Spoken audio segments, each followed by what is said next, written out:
Fala, família Desescope, como é que vocês estão? Espero que todos vocês estejam bem. Estamos de volta com o nosso Lab. Que felicidade de voltar a ter esse período junto com você, esse período de estudo, de labor, de dedicação em compreender as escrituras profundamente. Cara, tô feliz demais de ter voltado. A primeira aula na semana passada do retorno, né? Claro, foi ministrado pelo Gui, o Guilherme, e hoje eu assumo a responsabilidade de ministrar essa aula onde nós vamos continuar o capítulo 4 de Efésios. Na verdade, vamos entrar no capítulo 4 de Efésios. Estou muito feliz mesmo de estar aqui com vocês e quero te encorajar, tá? Coloca as suas dúvidas, assim que você for estudando e tendo dúvidas, pode deixar aqui nos comentários, depois a gente vai vir respondendo todos vocês com todo cuidado aí possível, beleza? Show de bola? Sem mais delongas, vamos lá? Vocês estão preparados? Abre comigo aí, Efésios capítulo 4, Efésios 4, versículo 1, Efésios capítulo 4, versículo 1. Então, Efésios capítulo 4, versículo 1, a Bíblia diz: Por isso eu, o prisioneiro no Senhor,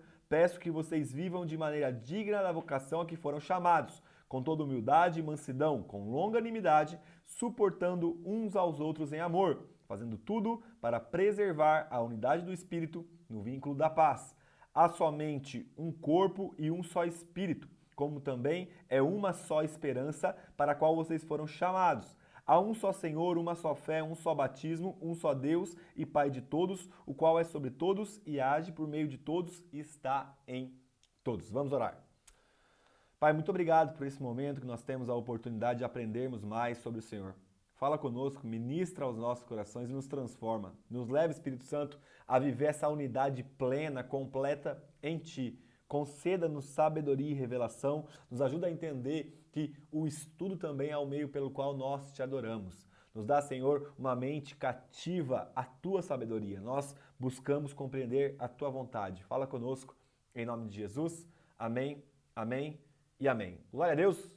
Vamos lá, vocês estão preparados? Gente, seguinte, você precisa pausar esse vídeo para você escrever alguma coisa, voltar, ouvir novamente o que eu falei, sinta-se à vontade, porque é para isso que está gravado esse Lab, para você ter essa oportunidade de ir e voltar no vídeo aí, caso você queira pegar uma fala que já foi dita, você pode ficar à vontade. Primeira coisa que nós precisamos lembrar, né, relembrando aqui tudo que nós já tratamos até esse momento, Efésios é uma carta de Paulo, nós vemos ele se identificando aqui no versículo 1. Essa carta tem o ano de escrita de aproximadamente entre o ano 62 e o ano, ou melhor, perdão, entre o ano 60 e 62 depois de Cristo Jesus, e o destinatário era os irmãos que estavam em Efésios. É claro que é uma carta circular, era uma carta que iria circular em outras igrejas, mas aqui nós temos então Paulo escrevendo profundamente também aos irmãos que estavam em Efésios. Agora, só para a gente recapitular um pouquinho, nós já falamos até aqui. Já fizemos a introdução da carta, já falamos sobre toda a bênção espiritual, fizemos uma oração por conhecimento, aquela que Paulo faz aqui no final do capítulo 1. Depois, nós entendemos sobre a ressurreição com Cristo, uma única e nova humanidade, que é o tema central dessa carta. Vimos o privilégio sem igual de Paulo, a confiança no poder de Deus. Hoje nós vamos estudar a unidade e a diversidade na igreja. Ainda tem pela frente uma nova roupagem, mais incentivados à justiça, entre outros temas. Então, só para recapitular com vocês, eu queria que vocês prestassem atenção aqui. Paulo está construindo o fundamento de uma nova humanidade que foi recriada em Cristo Jesus. Presta atenção, Deus não reforma o ser humano. Vou falar devagar. Deus não reforma o ser humano. Deus ressuscita o homem numa nova natureza. E não só numa nova natureza, mas para inseri-lo numa nova sociedade. Pare e pense comigo, né? Nós temos, então, a sociedade formada por homens caídos, que é a sociedade comum a qual nós estamos hoje vivendo e participando. Mas existe uma sociedade espiritual a qual também nós fazemos parte, que é essa nova sociedade ou essa nova humanidade em Cristo Jesus. Por isso, Paulo começa então aqui novamente, nós vamos ler o versículo 1, falando o seguinte: Por isso eu, o prisioneiro no Senhor, peço que vocês vivam de maneira digna da vocação a que foram chamados. Então presta atenção. Paulo começa falando que em Cristo Jesus, Deus está criando uma coisa inteiramente nova, uma nova humanidade. E não diz respeito somente à nossa nova natureza, mas a um novo modo de ser sociedade de acordo com Cristo Jesus. Por isso que Paulo descreve que do meio de uma sociedade corrompida, do meio de uma sociedade alienada, uma sociedade fragmentada, Deus está levantando em Cristo uma nova sociedade, uma nova humanidade que viverão, presta atenção, que viverão de acordo com os padrões de Deus. Por isso Paulo diz, já aqui vem trabalhando esse conceito de nova natureza já faz tempo no livro de Efésios, e hoje ele vai falar um pouquinho sobre os padrões que essa nova sociedade deve andar. Por isso é como se nós tivéssemos um mapa. Pare e pensa comigo. Você é nova criatura em Cristo Jesus. Agora, para você aprender a viver essa nova vida, você precisa saber quais são os atos, quais são os hábitos dessa nova natureza. Então, nós precisamos enxergar esse capítulo 4 como se fosse um mapa. Um mapa que Paulo nos dá para que nós possamos viver de acordo com essa nova natureza. Então, ele começa falando, por isso eu, prisioneiro no Senhor, peço que. É muito interessante que Paulo coloca, e aqui de fato a carta aos Efésios foi escrita, é uma das cartas denominadas de carta da prisão, mas ele fala prisioneiro no Senhor e não do Senhor. Perceba que a palavra que Paulo usa é como se ele estivesse falando, eu sou preso no amor de Cristo. Eu sou preso na pessoa de Cristo. E não somente vinculado pelo amor, mas também pela lealdade do Evangelho. O que Paulo está falando é, a mesma missão de Cristo é a minha. A minha missão é a mesma de Cristo Jesus, é aquela que Cristo morreu, é aquela que Cristo viveu, é aquela que Cristo proclamou, o Evangelho. E Paulo fala que ele estava preso no Senhor, estava amarrado, enlaçado no Senhor, por meio do amor, mas também por meio da missão. E aqui nós podemos pensar mais um aspecto, talvez tomando realmente um cuidado na interpretação, mas nós podemos entender que Paulo estava preso na natureza de Cristo. Presta atenção. É como se Paulo estivesse falando que a natureza de quem ele é agora está presa na natureza de quem Cristo é. Ou seja, eu não consigo deixar de ter a natureza que Cristo colocou em mim, que é a mesma que a dele, santa. Não que nós somos em sua plenitude no que diz respeito à nossa carne, ainda somos corrompidos, seremos transformados na glória, mas a nova natureza que está dentro de nós, o novo espírito recriado em Cristo, esse sim, é semelhante ao do nosso Senhor. Então é como se ele estivesse falando, a minha natureza está aprisionada na natureza de Cristo. Então ele fala que ele é prisioneiro no Senhor, mas ele continua, que vocês vivam de maneira digna da vocação a que foram chamados. De novo, que vocês vivam de maneira digna da vocação a que vocês foram chamados. Então, presta atenção. A verdadeira teologia que nós cremos não é evidenciada por meio daquilo que falamos, mas por meio daquilo que fazemos. De novo, a verdadeira teologia que nós cremos não é evidenciada por meio daquilo que falamos, mas por meio daquilo que fazemos. Então, o que eu quero encorajar você aqui é enxergar o apóstolo Paulo nos ensinando a viver novamente de acordo com os padrões de Cristo Jesus. Paulo está nos dando aqui, então, direcionamentos, está nos dando aforismos, está nos dando padrão para que nós possamos viver de acordo com a palavra de Deus. Agora, essa nova sociedade em Cristo Jesus, essa nova humanidade em Cristo Jesus, tem duas características principais. Primeira, é um só povo. E segundo, é um povo santo. Então presta atenção, Deus não está a fim de salvar um indivíduo. Deus está a fim de salvar um povo. Por isso nós somos chamados de povo de Deus. Povo de Deus. E esse povo tem como característica a santidade. Eu coloquei aqui o seguinte, a união e a pureza são dois aspectos fundamentais de uma vida digna do chamamento divino da igreja. Podemos ver isso na oração sacerdotal de Jesus em João 17. Depois você puder dar uma olhadinha lá, é muito interessante. Isso deve ser buscado por todos nós. Deve ocupar as nossas agendas e nos fazer pensar continuamente como podemos ser mais unidos e mais santos.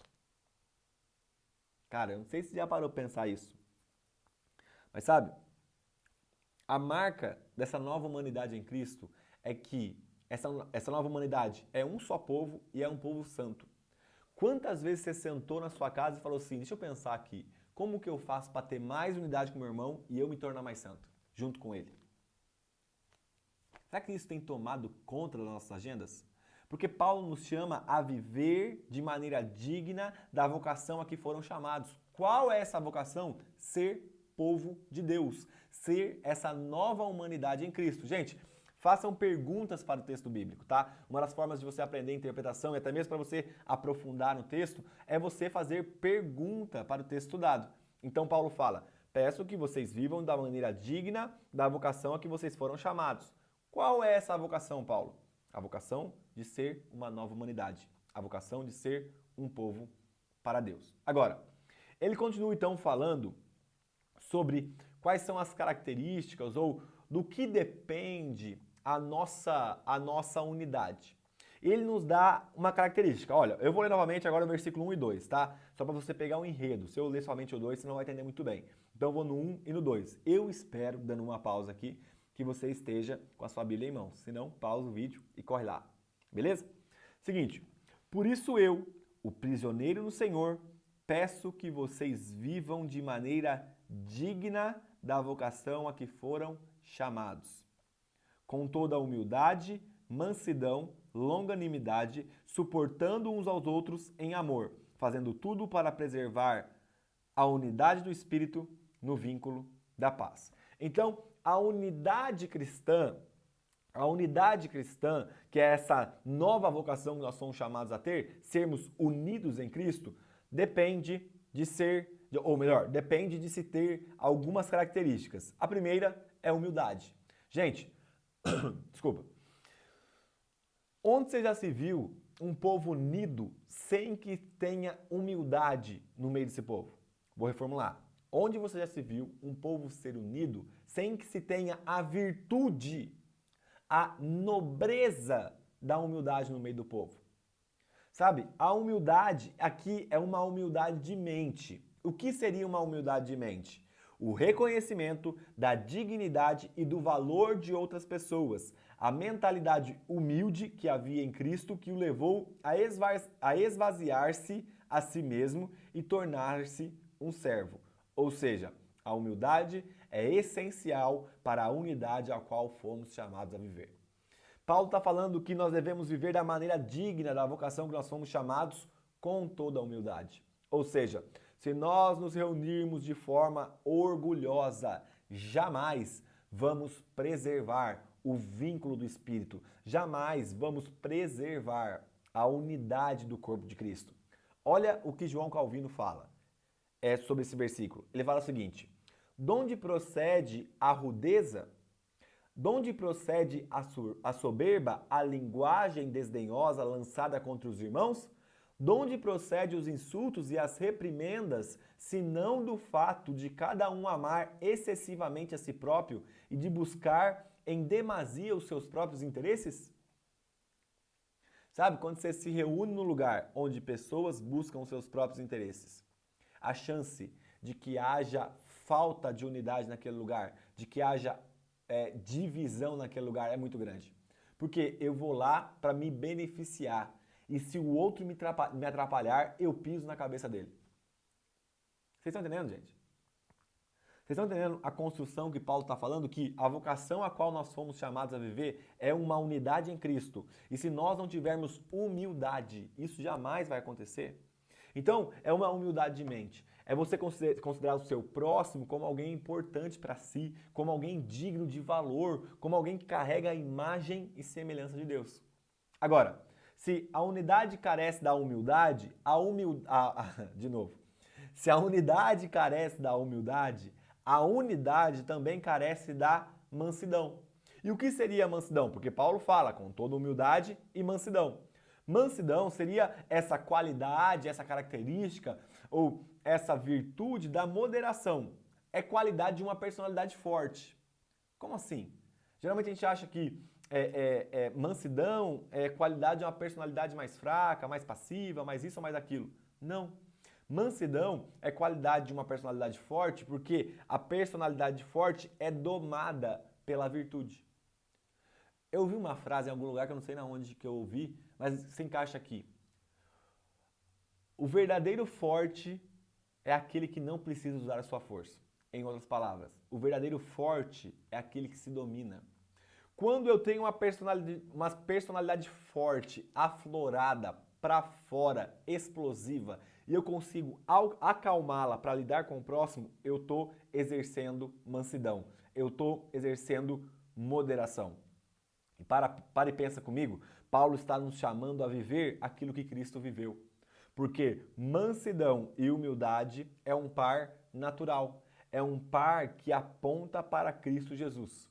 Em outras palavras, o homem manso pensa bem pouco nas suas reivindicações pessoais, assim como o homem humilde pensa bem pouco nos seus méritos pessoais, semelhantes a Cristo, descrito em Mateus 11, 29. Então, o que vai fazer com que esse vínculo da paz esteja ativo ou esteja fortificado é a nossa humildade e a nossa mansidão, humildade e mansidão nos relacionamentos mútuos. Agora, Paulo usa então mais uma palavra, mais uma virtude ou mais uma qualidade. Eu uso a palavra virtude que eu acho que é mais bonita de se usar e mais clara também, né? Que é a longanimidade. Então, de novo, peço que vocês vivam de maneira digna da vocação a que foram chamados, com toda humildade, mansidão e com longanimidade. O que seria longanimidade? Longanimidade é aguentar com paciência pessoas provocantes, tal qual como em Cristo Deus nos considerou. Eu podia te dar um outro exemplo. Talvez você está pensando assim, pô, o Léo poderia falar, não, peraí. Longanimidade é o que eu faço quando eu pego aquela pessoa chata. Sim, longanimidade é o que Deus teve por nós por meio de Cristo Jesus. Porque nós que fomos os chatos para Deus. E ainda assim, ele foi longânimo. Olha comigo agora, vou fazer uma referência cruzada aí. Romanos capítulo 2, versículo 4. Romanos 2, 4. Romanos capítulo 2, versículo 4. Olha, presta atenção, Romanos 2, 4, o que a Bíblia diz. A Bíblia fala o seguinte: ou será que você despreza a riqueza da bondade, da tolerância e da paciência de Deus, ignorando que a bondade de Deus é que leva você ao arrependimento? Quando Deus exerce uma bondade longa que nos faz arrepender, isso dentro do vocabulário bíblico, vocabulário bíblico é rico. Em outras palavras, a longanimidade de Deus, a bondade de Deus que é longa, é rica para nos fazer converter. E essa é uma característica que nós somos chamados a viver para preservarmos o vínculo da unidade ou então o vínculo da paz, que também é a longanimidade. E também ele fala suportando uns aos outros, que seria mútua paciência e suporte visando a transformação. Por vezes você acha que tipo assim, você tem que suportar ali o irmão chato, o irmãozão infeliz ali, o chatão. Não, não é esse tipo de suporte. Paulo está falando de suporte como essa mesa está suportando aqui os meus objetos de trabalho. Presta atenção. Paulo está falando de um suporte de estrutura. É como se ele estivesse falando, vamos construir, só um exemplo, tá? Vamos construir uma ponte e ponha um suporte por baixo. Coloque um suporte por baixo. É como se ele estivesse nos chamando a dar suporte uns aos outros, a fim de que o outro seja suportado. Agora, se existe humildade, mansidão, longanimidade e suporte, a forma de coroar essas virtudes, ou a forma de colocar uma cereja, no bolo da virtude, seria o amor. Por isso que ele fala, com toda humildade, mansidão, longanimidade, suportando uns aos outros em amor. O amor é a soma de todas as virtudes citadas. Amar é procurar de modo construtivo o bem-estar dos outros e o bem da comunidade. Ou seja, amar amar é ser zeloso, é ser cuidadoso, é ser ciumento, mas calma que eu vou explicar essa palavra, é ter ciúmes da boa harmonia no grupo. Ou seja, nós lutamos, nós nos dedicamos em amor a fim de que haja uma unidade, uma harmonia no corpo de Cristo Jesus. E claro que é algo que nós precisamos orar muito, gente, porque o corpo de Cristo carece extremamente de unidade. Se não tivermos humildade, mansidão, longanimidade, suporte mútuo e amor, jamais vamos viver isso. Sobre o amor, Paulo fala em Colossenses capítulo 3, versículo 14, Colossenses 3, 14, o seguinte. Vou abrir aqui para vocês. Colossenses 3, 14. Fala o seguinte: suportem-se uns aos outros e perdoem-se mutuamente. Caso alguém tenha um motivo de queixa contra outra pessoa, assim como o Senhor perdoou vocês, perdoem também uns aos outros. Acima de tudo isto, porém, esteja o amor, que é o vínculo da perfeição. O vínculo da perfeição. Então, o que une, o que dá liga, minha mãe falava muito isso, o que dá liga nessas virtudes é o amor. Quando somos humildes, mansos, longânimos e damos suporte uns aos outros, o que vincula, o que faz com que essas virtudes sejam vinculadas, aproximadas, juntas ou juntadas, é o amor. O amor é essa argamassa, o amor é essa massa que junta as outras virtudes, fazendo com que nós, ou tendo como fim, visando como fim, a unidade do corpo de Cristo. Agora, ele continua falando então o seguinte: há somente um corpo e um só espírito. Se a nossa unidade é algo que precisamos buscar com zelo, se a nossa unidade é santa, ela é espelhada na unidade da Santíssima Trindade. De novo, se a nossa unidade como igreja é santa, ela é espelhada na unidade da Santíssima Trindade. Por isso que Paulo fala: há somente um corpo e um só espírito. Versículo 3, tá? Perdão, gente, não falei. Versículo 3. Há somente um corpo e um só espírito. Esse único corpo de Cristo é a igreja. O corpo é composto por judeus e gentios. E é uma só unidade devido ao único Espírito que nos une.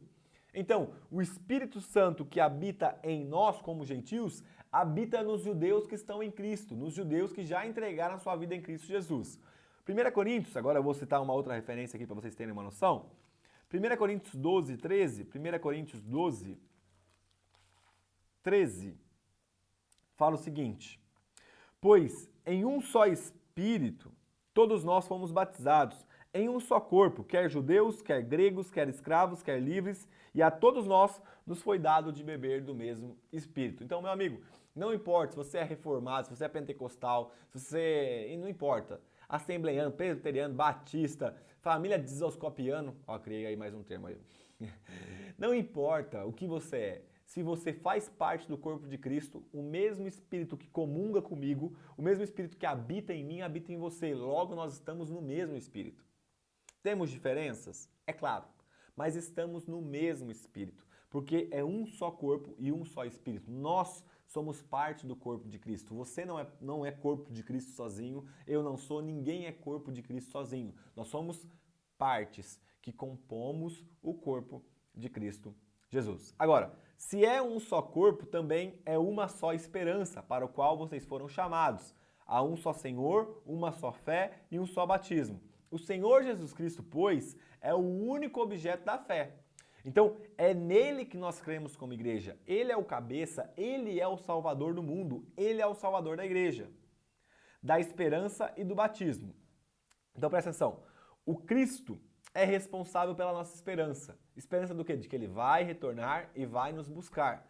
Mas também ele é responsável pelo nosso batismo. Batismo na onde? No próprio corpo.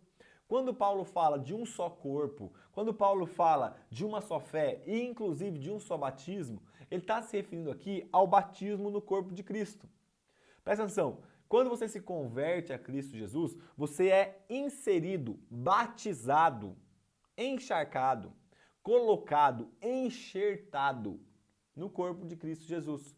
Por isso que esse um só batismo se refere ao batismo no corpo de Cristo. Porque, para pensar, nós temos o batismo nas águas, nós temos o batismo do Espírito Santo, nós temos o batismo no fogo, de acordo com as Escrituras. Quando você fala que é um só batismo, você vai descreditar algum desses aqui. Mas não é disso que o apóstolo Paulo está falando. O que ele está falando é sobre esse batismo no corpo. Quando você se converte, você é batizado no corpo de Cristo. Logo, você passa a fazer parte dele. Ele é o alvo da nossa fé, ele é a nossa esperança, é ele que nos batiza no próprio corpo. Mas ele continua: um só Deus e Pai de todos, o qual é sobre todos, age por meio de todos e está em todos. Em outras palavras, Deus, por seu poder, sustenta, cuida e governa todas as coisas. Ou seja, o Pai é a plenitude de tudo. É nele que nós estamos, é nele que nós, perdão, é nele que nós comungamos. É um projeto do Pai, é um projeto do Pai. As palavras perfeitas do apóstolo Paulo na pregação em Atenas, que está em Atos capítulo 17, Atos 17, deixa eu abrir aqui só, que resume muito esse outro versículo que ele também escreve aqui, né? Mas no caso, lá foi Lucas redigindo a pregação de Paulo em Atenas. Atos 17. Opa.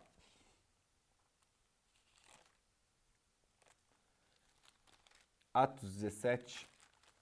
A Bíblia diz, versículo 28. Pois nele vivemos, nos movemos e existimos, como alguns dos seus poetas falaram. De novo. Pois nele vivemos, nos movemos e existimos. Em outras palavras, nós não existimos fora de Deus. Hoje nós estamos em Deus, por meio de Cristo Jesus. Por nós estarmos no corpo de Cristo e Cristo pertencer ao Pai, nós somos propriedade de Deus. Está entendendo? Que essa unidade da Santíssima Trindade é uma unidade que por meio de Cristo nós fazemos parte também. De novo, gente, presta atenção. Por meio do corpo de Cristo, nós estamos unidos a Deus por meio de Cristo, cara.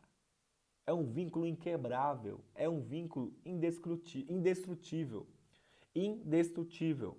John Stott, comentando esses versículos, ele fala o seguinte: primeiro, o único Pai cria uma família. Em segundo lugar, o único Senhor Jesus Cristo cria uma única fé. Em terceiro lugar, de novo, vou repetir que eu fiz uma confusãozinha aqui. Peraí, de novo. John Stott fala: primeiro, o único Pai cria uma família. Segundo lugar, o único Senhor Jesus cria uma única fé, a única esperança e o único batismo. Em terceiro lugar, o único Espírito cria o único corpo. De novo, vou de novo, porque essa frase é muito boa, cara. Aqui ele conseguiu parafrasear de forma excelente esse versículo.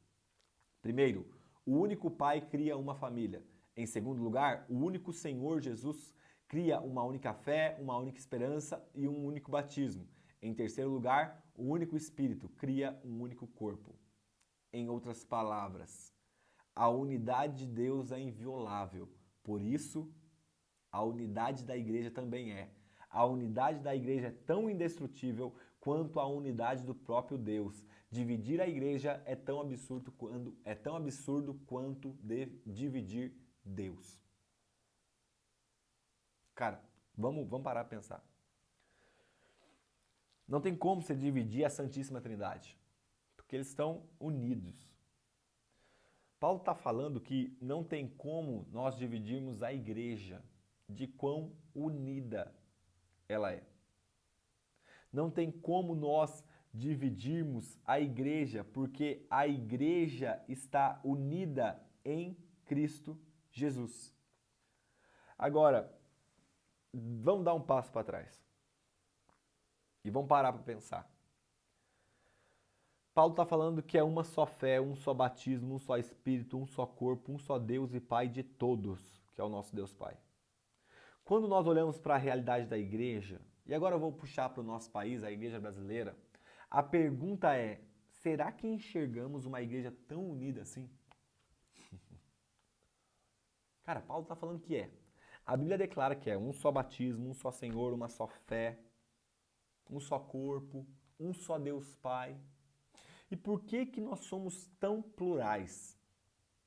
Sabe, como o fenômeno evidente dessa quebra da nossa unidade deve ser reconciliado com a insistência bíblica da indivisibilidade da mesma.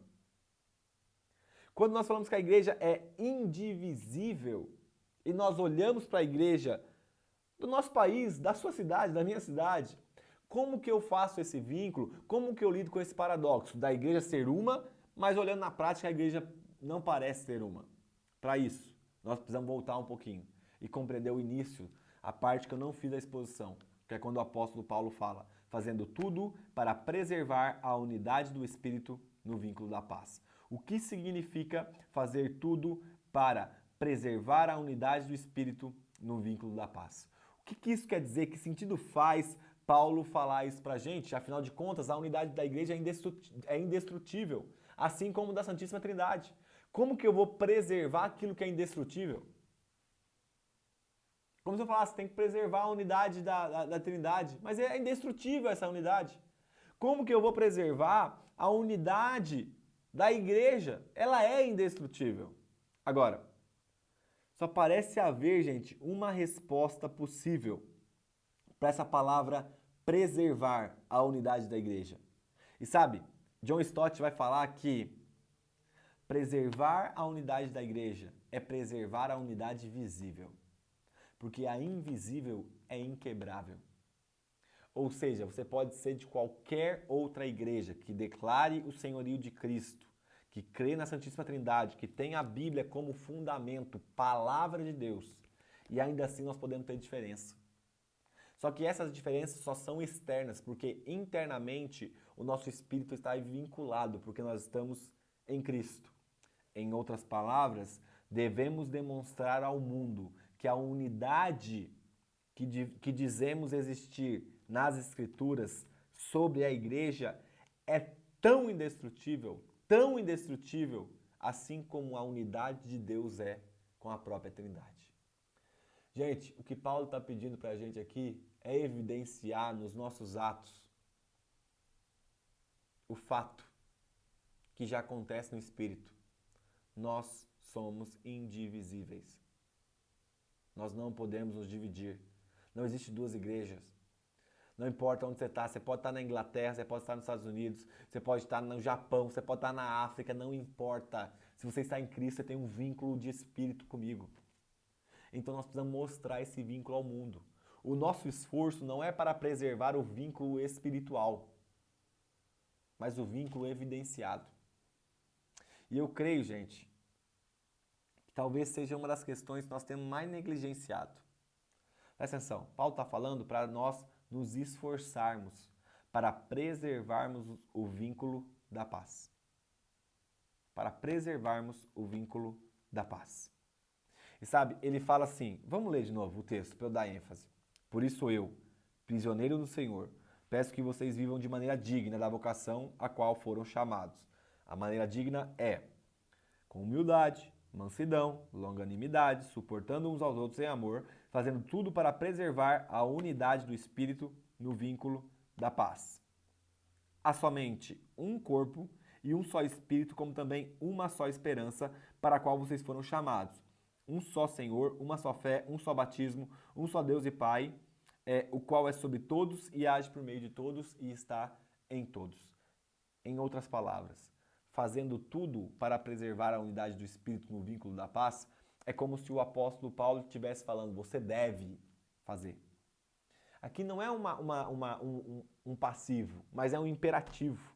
É algo colocado, não é assim, ó, faz lá, tenta ter comunhão com o irmão. O irmão é chato, mas tenta ter comunhão. Não, não é isso. O que Paulo está falando é, façam tudo. Se esforcem, sejam zelosos, sejam dedicados. No que, Paulo? No estudo da teologia? Não! Em manter o vínculo da paz.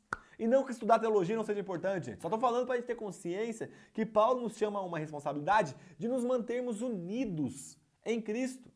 Agora, nós somos especialistas em encontrar brechas para que nós possamos nos separar. Ah, fulano de tal, eu creio que o batismo é assim, eu creio que o batismo é assado, sai daqui. Ah, fulano de tal, eu creio que pode batizar criança, fulano de tal, eu creio que não pode, então sai daqui. Gente, pelo amor de Deus. Paulo está falando para a gente fazer de tudo.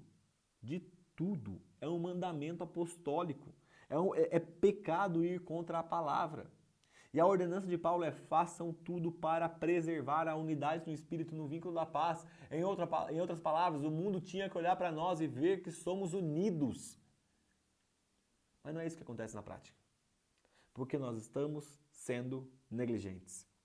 Todos nós devemos desejar viver a expressão visível da unidade cristã, tendo sempre em vista não sacrificar as verdades fundamentais da fé. A unidade cristã tem a sua origem em possuirmos um só Pai, um só Salvador e um só Espírito que habita em nós. A fé, o batismo, Deus, o Pai e Cristo devem unir-nos a ponto de nos tornarmos um só homem. Vocês estão entendendo, gente? Vocês estão entendendo o que o apóstolo Paulo está falando aqui?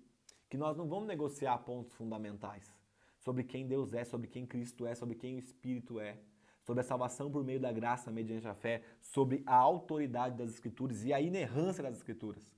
Mas questões secundárias não podem nos dividir. O mundo não pode olhar para nós e ver 600.000 igrejas. Eles têm que ver uma só igreja vinculada por meio de Cristo, em um só corpo, em um só Espírito, filhos de um só Deus Pai. O zelo de Paulo é pela nossa unidade. Apesar de sermos diversos, precisamos ser unidos. Não adianta cada um puxar, não adianta cada um puxar para um lado, porque nós temos um só foco, a construção de um lugar onde Deus pode habitar.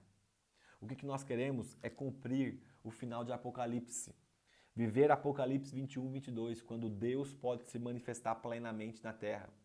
Porque todas as coisas foram recriadas em Cristo, tudo é novo de fato e agora Ele vai habitar entre nós. A pergunta é: o que você deseja acima da presença de Deus entre nós? Porque talvez seja isso que nos divide. As nossas vaidades, os nossos orgulhos, as nossas avarezas, a nossa ganância, é isso que nos divide, gente. Quando nós vivemos mansidão e humildade como Cristo viveu, quando nós tomarmos consciência da importância da unidade da igreja, aí nós vamos viver uma igreja bíblica de fato. Aí nós vamos evidenciar para fora aquilo que nós já somos no Espírito. Seja você, meu irmão, assembleiano, seja você, meu irmão, presbiteriano, seja você, meu irmão, batista, seja você, meu irmão, quadrangular, seja você, meu irmão, igreja emergente, independente, cara, não importa. Nós estamos vinculados em Cristo Jesus. Isso é um fato no nosso espírito. Precisamos chamar para fora, para que o mundo possa contemplar. E quando nós formos um, então o mundo vai crer que o Cristo foi enviado por Deus. Esse é o nosso desafio. Vivermos a partir dessa realidade. A fé, o batismo, Deus, o Pai e Cristo devem unir-nos a ponto de sermos um só homem, ou então, um só corpo. Espero que esse estudo tenha abençoado você, espero ter contribuído na sua formação de alguma forma. Nós vamos continuar semana que vem. Eu creio que Deus tem muito para ministrar aos nossos corações ainda em relação a essa carta de Efésios. Se você não assistiu às aulas anteriores, quero encorajar você a entrar lá na playlist depois, assistir todas as aulas e já participar por completo disso aí. No mais, Deus abençoe vocês e é isso aí. Valeu, família!